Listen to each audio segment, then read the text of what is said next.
तत्वार्थ सूत्र के 8वें अध्याय में नाम कर्म की चर्चा चल रही है, जिसमें से गति, जाति, शरीर, अंगोपांग, निर्माण, बंधन, संघात और संस्थान की चर्चा पर अपन लोगों ने विचार किया। संस्थान का मतलब है शरीर का आकार प्रकार, जिसमें समचतुरस्र संस्थान की बात आई थी, न्यग्रोध परिमंडल और स्वाति संस्थान की चर्चा कर रहे थे। समचतुरस्र संस्थान शरीर के अंगोपांगों की रचना समान अनुपात में होना। न्यग्रोध परिमंडल संस्थान का मतलब है बट वृक्ष की तरह है, ऊपर फैला फैला, नीचे सकरा। स्वाति संस्थान का मतलब है नीचे फैला फैला, ऊपर सकरा सकरा। कुब्जक संस्थान की चर्चा करनी है। अब जिस कर्म के उदय से शरीर के बीच के भाग में बहुत पुद्गलों का समूह इकट्ठा हो जाता है, अर्थात पीठ कुछ उठी रहती है, उसे कुब्जक संस्थान कहते हैं। पृष्ठभाग में पुद्गलों का पिंड इकट्ठा हो गया तो ऐसा दिखने लगता है। पीठ भाग में भी किसी किसी को साइड में भी आ जाता है। कहीं भी शरीर के अंग विशेष में पुद्गलों के पिंड इकट्ठे हो गए तो वो अलग से बड़ा बड़ा सा दिखने लगता है। एक कुब्जक, जिसको कुबड़ा कहते हैं। क्या कहते हैं? कुबड़ापना। प्राय करके पीठ में पुराने समय ज़्यादा देखने में आता था, बड़ी गठान जैसी मोटी सी हो जाती थी। अब थोड़े कम देखने में आ रहे हैं, लेकिन रहते तो हैं। पहले कई बार ज़्यादा होता था। वैसी बीमारियां होने में पहले कोई उपाय नहीं मिलते होंगे। अब आजकल बहुत से बीमारियों पर नियंत्रण कर लिए। तो बीमारियों पर नियंत्रण तो कर लिए, पर कर्म पर नियंत्रण थोड़ी किया।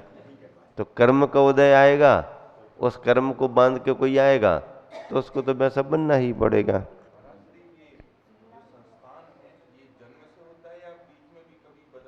नहीं, जन्म से ही संस्थान होता है। वो कर्म लेके आया हुआ है। अब उसका उदय काल जब आएगा, उदय काल कोई चीज ऐसी रहती है बाल बाय में नहीं है, फिर आगे बढ़ गई आगे बढ़ गई, कोई जन्म ना होता है, कोई वो कर्म बांध के आया है, लेकिन अब उदय में कब आएगा तो उसकी स्थिति जब बनेगी तब उसको वो हो जाएगा। पर होगा उसी को जिसका कर्म है, जिसका कर्म है उसी को होगा।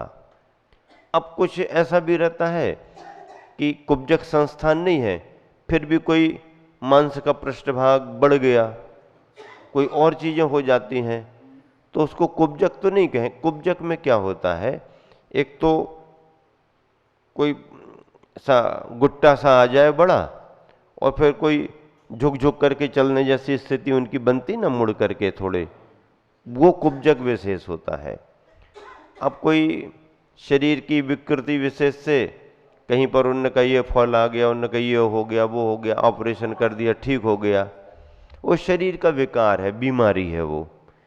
तो बीमारी का निदान होता है, नाम कर्म का निदान नहीं है। नाम कर्म जो लेकर के आया है उसको वैसा ही शरीर मिलेगा। अब वो गुट्टा देखो, वो भी धीरे धीरे बढ़ते हैं। कोई ऐसा नहीं होता कि जन्म हुआ और इतना बड़ा सीधा आ गया, नहीं। शरीर के अनुपात से, कब छोटा हो, पहले सामान्य चीज समझी जाए, बाद में बड़ा हो गया, तो उम्र के हिसाब से भराव आता है उसमें। पर कुब्जक नाम कर्म है वो। अब ऐसे स्थानों के कई बार ऑपरेशन भी कर देते हैं, देखने में आता, छोटे मोटे हो तो ऑपरेशन कर दे। अब ऑपरेशन तुम बाहर से कर सकते हो, लेकिन यदि उसका स्थान होगा नामकर्म का तो फिर फुंसा फूट जाएगा, फिर निकल आएगा। बामन संस्थान, जिस कर्म के उदय से शरीर बौना रहता है, हाँ बौना शरीर रहता है, उसे बामन संस्थान कहते हैं। बौना का मतलब विष्णु कुमार मुनि महाराज जी ने अपना छोटा सा शरीर बना लिया था। वैसे तो बहुत बड़ा भी बना सकते थे, लेकिन पहले छोटा बना करके उसको उलझाएं तो पहले। हाँ, सीधे सीधे देखेंगे तो घबरा जाएगा, मैदान छोड़ देगा, पहले उसको फंसाओ, उलझाओ। महाराज ने ऐसा क्यों किया? जब इतनी सामर्थ्य थी तो सीधे सीधे सामना करते ना। हाँ, तो उसको ये बनो वो बनो, ब्राह्मण बन गए, 3 जग जमीन दे दो, ये सब बातें काहे को करी? जाकर के सीधा तहस नहस कर देते यज्ञ को। लेकिन उन्होंने ये सोचा कि सीधा तो कर सकते हैं, तहस नहस भी कर सकते, लेकिन इसकी बुद्धि को भी ठिकाने लाना है ना। हाँ, इसके अंदर जो धर्म के प्रति विद्वेष आया वो भी तो खत्म करना है। तो फिर कैसे करें? तो इसने वचनों में उलझा करके 7 दिन का राज्य लिया, वो भी छल कपट से लिया। तो छल कपट से इसने काम किया है, तो छलिया को छल से ही छला जाना चाहिए। हाँ, तब उसको ख्याल में आएगा कि हमसे बड़ा छलिया भी कोई हो सकता है। हाँ, तुम किस खेत की मूली हो। हाँ, तो फिर उन्होंने भी कहा, अच्छा तुमने राजा के लिए धोखे में रखा और इस तरह से तुमने किया, अब हम तुमको अपने वचन जाल में उलझाते हैं, तुम समझ ही नहीं पाओगे, हमारी प्लानिंग में ऐसे फंसोगे। फिर बस वो ब्राह्मण का रूप बनाया, वेदों का उच्चारण करने लगा, मंत्रों का। ऐसा होता है। हुंडा बामन, बामन बौना। आजकल समझ लो कि कोई 2.5 फुट के भी दिख जाते हैं, 3 फुट के भी मिल जाते हैं। ऐसे कोई होते तो उनको बोना नाटा कहते हैं। अभी सामान्य से हाइट सभी की लगभग 4.5 पौने 5, 5 से लेकर के 6 तक के अंदर अंदर, हाँ 6 तो नहीं मिलती, लेकिन पौने 6 तक चले जाते हैं कुछ लोग, और लगभग पौने 5 के आसपास से सामान्य उम्र के हिसाब से ऐसा है। जिस कर्म के उदय से हड्डियों के बंधनों में विशेषता होती है उसे संघनन नामकर्म कहते हैं। संघनन यानी सहने की क्षमता, झेलने की स्थिति। हड्डी किसकी कितनी मजबूत है, कितनी मजबूती के साथ उसमें पकड़ बनी हुई है। हाँ, ये इसके 6 भेद हैं। वज्र वृषभ नारा संघनन, वज्र नारा संघनन, नारा संघनन, अर्धनारा संघनन, कीलित संघनन और असंप्राप्ता श्री पाटिका संघनन। ये 6 नाम, संस्थान भी 6 नाम वाले और संघनन भी 6 नाम वाले।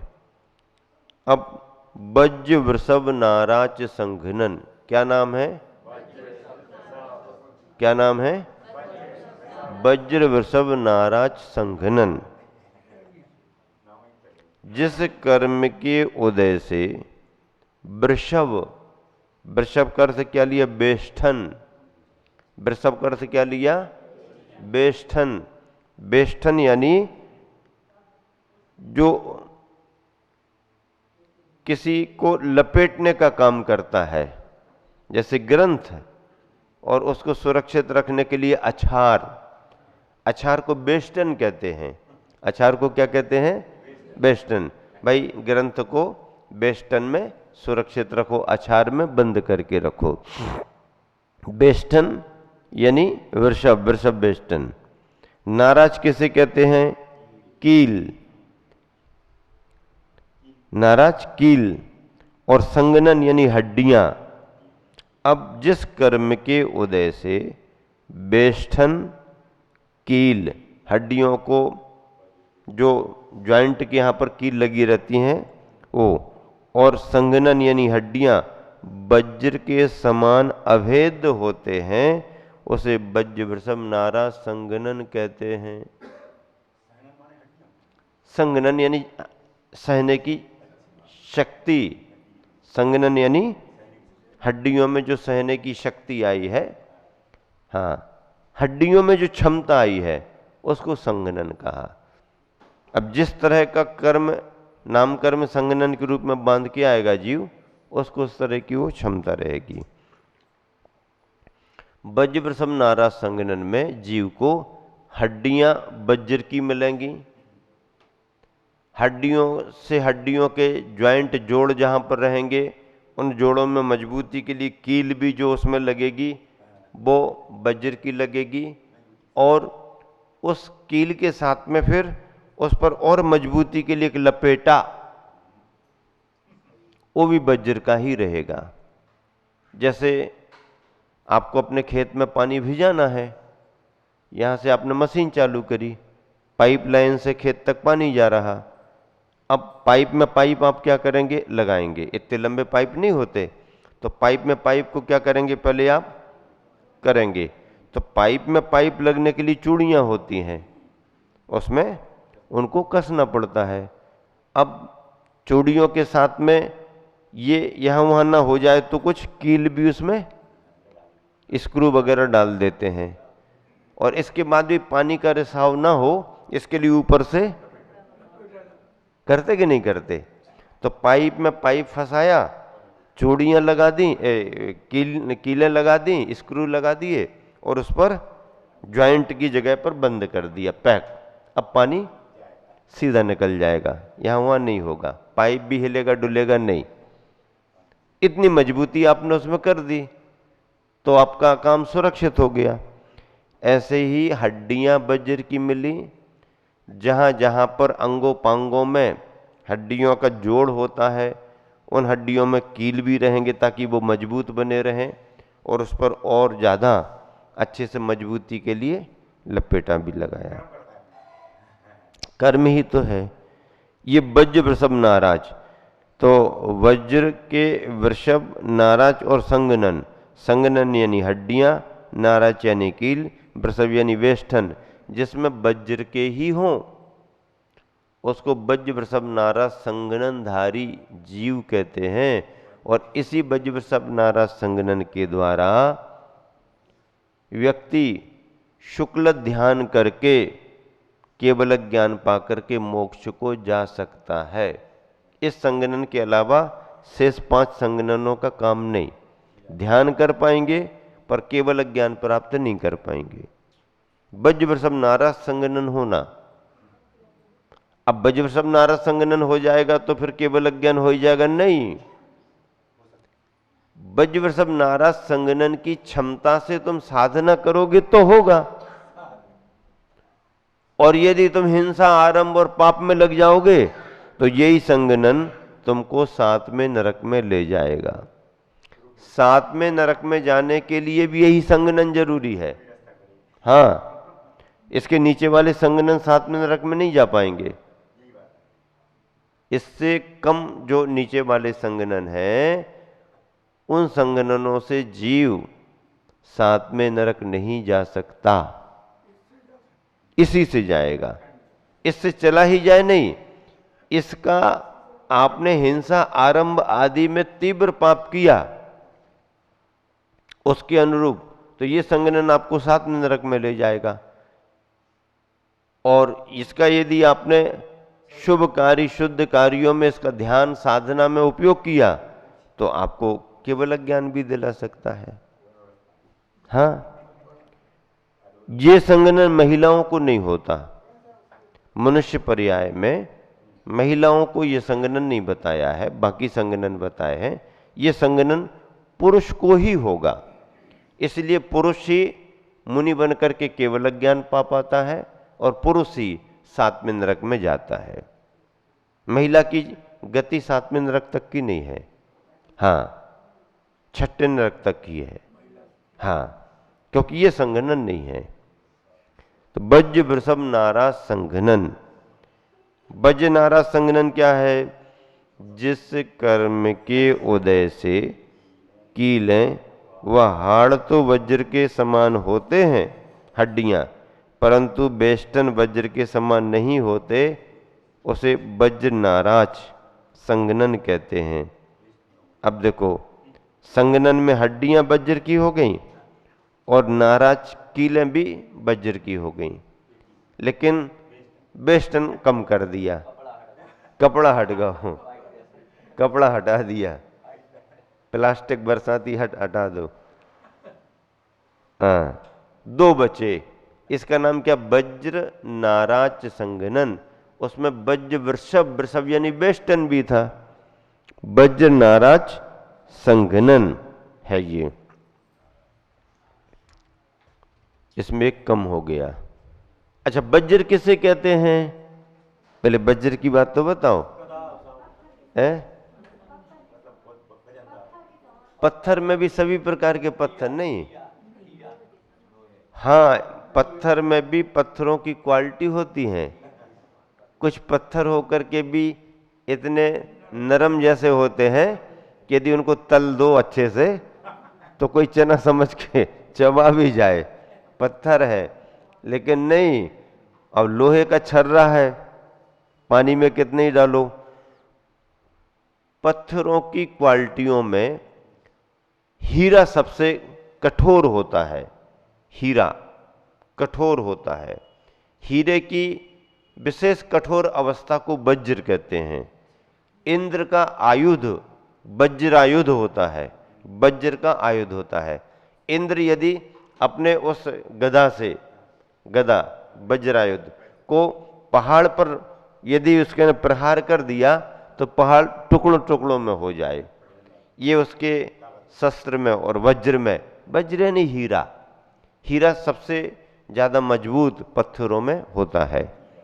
हीरा भी पत्थर ही है, हीरा कुछ वो नहीं है, पत्थर। अच्छा, पत्थरों में विशेष क्वालिटी आ जाती है तो उनको अपन मणियां कह देते हैं। मणि है क्या? पृथ्वी का एक ही तो है, हाँ, पृथ्वी का एक ही है। हाँ, पारस, पारस भी तो पत्थर है, हाँ। हीरा, पन्ना, पुखराज, मूंगा, माणिक, नीलम, ये क्या है? पत्थर ही तो है, हाँ। उस तरह के कलर है उनमें और उस तरह की क्वालिटी है। अकेले कलर से थोड़ी होता है, कलर तो सस्ते कपड़े में भी मिल जाएगा। स्फटिक मणि भी पत्थर है,